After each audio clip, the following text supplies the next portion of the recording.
రేపు మహిళా కమిషన్ ముందు కేటీఆర్ విచారణకు హాజరు కాబోతున్నారు. గతంలో ఆయన ఉచిత బస్సు ప్రయాణం అంశంలో మహిళలపై కొన్ని అనుచిత వ్యాఖ్యలు చేశారు. ఆ వ్యాఖ్యల నేపథ్యంలోనే కేటీఆర్ కు ఇప్పుడు మహిళా కమిషన్ నోటీసులు జారీ చేసింది.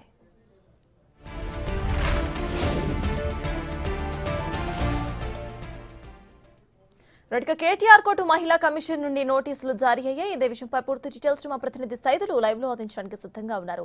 సైదులు చెప్పండి, ఈ నోటీసులకు అటు బీఆర్ఎస్ నుండి కేటీఆర్ నుండి ఎటువంటి సమాధానం వచ్చే అవకాశం ఉందనుకోవచ్చు, అక్కడ అప్డేట్స్ ఏంటి?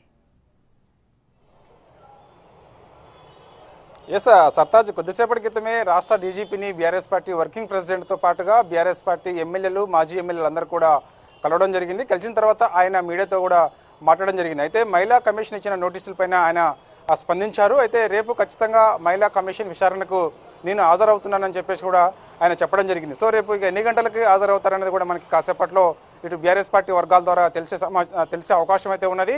సో రేపు ఖచ్చితంగా ఇక ఆయన చేసిన వ్యాఖ్యలు ఏదైతే ఉందో, గతంలో తెలంగాణ భవన్లో ఇటు మన స్టేషన్ గన్పూర్ నుంచి కొంతమంది కాంగ్రెస్ పార్టీ నాయకులు బీఆర్ఎస్ పార్టీలో చేరుతున్న సందర్భంగా ఆయన ఆ రోజు చేసిన వ్యాఖ్యలు, అంటే మహిళల ఉచిత బస్సు ప్రయాణం పైన ఆయన మహిళలపైన కొన్ని అనుచిత వ్యాఖ్యలు చేశారు. అంటే మహిళలకి సంబంధించి చాలా ఇబ్బందులు పడుతున్నారు, అవసరమైతే బస్సులు పెంచండి, పెంచిన తర్వాత అందులో మహిళలు రికార్డ్ డ్యాన్సులు, బ్రేక్ డ్యాన్సులు వేసుకోమనండి, నాకేంటి అని చెప్పేసి కూడా ఆయన మాట్లాడడం జరిగింది. ఆయన వ్యాఖ్యలపైన పెద్ద ఎత్తున ఇటు చర్చనీయాంశంగా మారాయి. మంత్రులందరూ కూడా ఖండించారు. మహిళా సమాజం అంతా కూడా కేటీఆర్ వ్యాఖ్యల్ని ఖండించడం జరిగింది. సో దాని తర్వాత ఆయన వెంటనే యథాలాపంగా వచ్చిన వ్యాఖ్యల పట్ల నేను చింతిస్తున్నాను అని చెప్పేసి కూడా ఆయన క్షమాపణ, అంటే ఇటు మహిళల్ని రిక్వెస్ట్ చేసుకున్న పరిస్థితి కనిపించింది.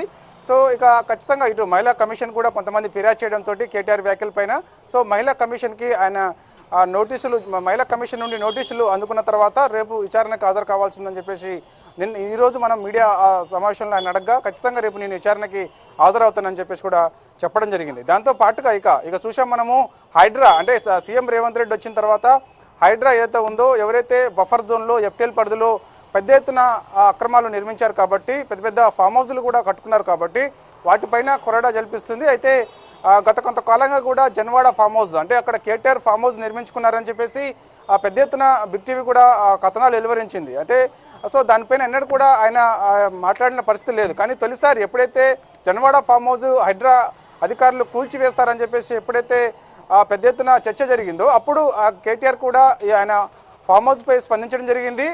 ఫామ్ హౌస్ నాది కాదు, నా మిత్రుడిది, అది ఎఫ్టీఎల్ పరిధిలో ఉంటే మాత్రం తప్పకుండా అధికారులు కూల్చేయచ్చు, అవసరమైతే నేనే దగ్గరుండి కూల్చేస్తాను. దాంతో పాటుగా అంటే ఎఫ్టీఎల్ పరిధిలో చాలామంది బడా వ్యాపారుల వేత్తలకి సంబంధించిన ఫామ్ హౌస్లు కూడా ఉన్నాయి, వారి కూడా కూల్చాలి. వారితో పాటుగా మంత్రి పొంగులేటి శ్రీనివాసరెడ్డి ఫామ్ హౌస్ ఉంది, అదేవిధంగా మదియాస్కిది ఉంది, అదేవిధంగా గుత్తా సుఖేందర్ రెడ్డి మండలి చైర్మన్ ఉన్నటువంటి గుత్తా సుఖేందర్ రెడ్డిది, అదేవిధంగా మాజీ మంత్రి పల్లం రాజుది ఉంది, పట్నం మహేందర్ రెడ్డి లాంటి అందరి ఫామ్ హౌస్లు కూడా ఎఫ్టీఎల్ బఫర్ జోన్ పరిధిలోనే ఉన్నాయి.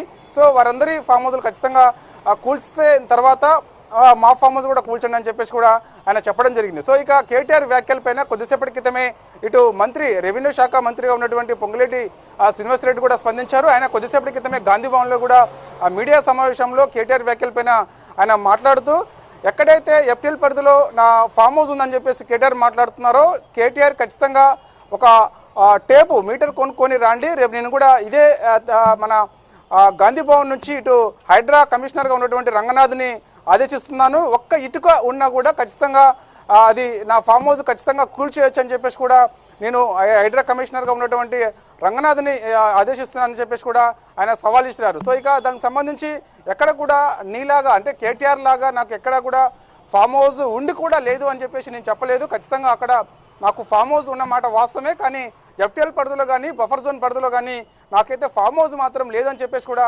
ఇటు రెవెన్యూ శాఖ మంత్రిగా ఉన్నటువంటి పొంగులేటి శ్రీనివాసరెడ్డి చెప్పడం జరిగింది. ఒకవేళ ఎఫ్టీఎల్ పరిధిలో కాక నాకు ఫామ్ హౌస్ ఉంటే, అంటే ఆ ఫామ్ హౌస్ నాకు ఉన్నది కానీ నా కొడుకు పేరు మీద ఉన్నది, బఫర్ జోన్లో ఉన్నట్టయితే మాత్రం ఖచ్చితంగా నేనే దగ్గర నుండి కూల్చేస్తానని చెప్పేసి కూడా ఆయన చెప్పడం జరిగింది. సో ఇక చూడాలి మాత్రం ఏదైనా సరే ఇటు ఎఫ్టీఎల్ పరిధిలో ఉన్నటువంటి ఎవరైతే ఫామ్ హౌస్లు ఉన్నాయో వారు ఒకరిపై ఒకరు ఇట్లా ఎవరి ఫామ్ హౌస్ ఏ పరిధిలో ఉన్నది అని చెప్పేసి కూడా ప్రతి సవాళ్ళు చేసుకుంటున్న పరిస్థితి అయితే కనిపిస్తుంది. ఏదేమైనా సరే ఇక చూడాలి హైడ్రా ఎటువంటి చర్యలు తీసుకోబోతుంది, ఇక బఫర్ జోన్లో ఎఫ్టీఎల్ పరిధిలో ఉన్నటువంటి ఫామ్ హౌస్ల పైన ఎటువంటి చర్యలు తీసుకోబోతుంది అనేది కూడా మనకి తెలియాల్సింది. సో ఏదేమైనా సరే రేపు మాత్రం ఇక మహిళా కమిషన్ విచారణకి కేటీఆర్ ఎన్ని గంటలకు హాజరవుతారనేది కూడా మనకు కొంత క్లారిటీ అయితే రావాల్సింది. సో అదే దాంతో పాటుగా ఇక నిన్న రాష్ట్ర వ్యాప్తంగా కూడా మేము రైతు రుణమాఫీ విషయంలో మేము పెద్ద ఎత్తున నిరసనలకు పిలుపునిచ్చాము. కానీ ఆ నిరసనలో భాగంగా సూర్యాపేట జిల్లా తుంగతుర్తి నియోజకవర్గం తిరుమలగిరి గ్రామంలో రైతు ధర్నా వద్ద కొంతమంది కాంగ్రెస్ గుండాలు ఇటు రైతులపైన దాడులు చేశారని చెప్పేసి కూడా కొద్దిసేపటి క్రితమే ఆయన డీజీపీని కలిసి ఫిర్యాదు చేయడం జరిగింది. దానిలో కొంతమంది బీఆర్ఎస్ పార్టీ ఎమ్మెల్యేలతో పాటుగా నల్గొండ జిల్లాకు చెందినటువంటి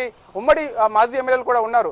ఇక వారితో పాటుగా ఇక సీఎం రేవంత్ రెడ్డి సొంత గ్రామం అయినటువంటి కొండారెడ్డిపల్లిలో కూడా ఇద్దరు మహిళా జర్నలిస్టుల పట్ల అక్కడ ఉన్నటువంటి కొందరు నాయకులు అనుచితంగా ప్రవర్తించారు.